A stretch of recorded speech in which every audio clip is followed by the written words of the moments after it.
yeah.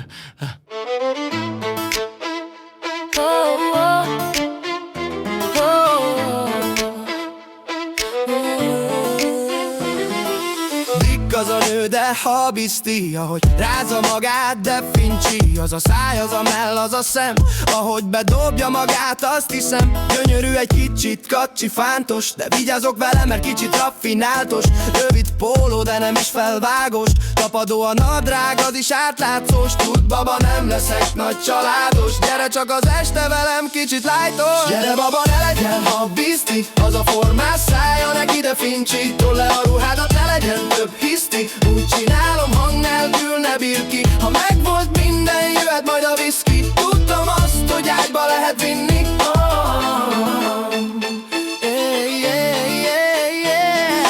Rossz ez a világ, rosszalkodjunk együtt. Hosszú este után mindketten megtettük. Első látásra szemünk le sem vettük egymásról, mert a fejünk elvesztettük. Az illatod finom, stílusod laza, ma újra veled nem megyek haza.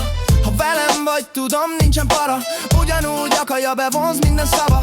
Vigyázz meg, baba, megjöttem, amit együtt teszünk, az felhőtlen. Ülj a kocsiba, nem leszek könzetlen, csak veled vagyok, baba, ilyen közvetlen. Gyere baba, ne legyen, ha bizti, az a formás szája, neki de fincsi. Toll le a ruhádat, ne legyen több hiszti, úgy csinálom, hang nélkül ne bírd ki. Ha megvolt minden, jöhet majd a viszki. Tudtam azt, hogy ágyba lehet vinni.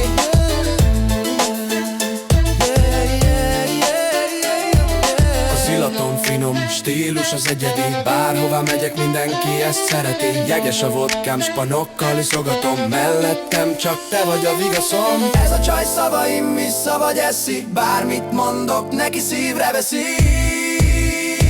Gyere baba, ne legyen, ha bizti, az a formás szája, neki de fincsi. Toll le a ruhádat, ne legyen több hiszti,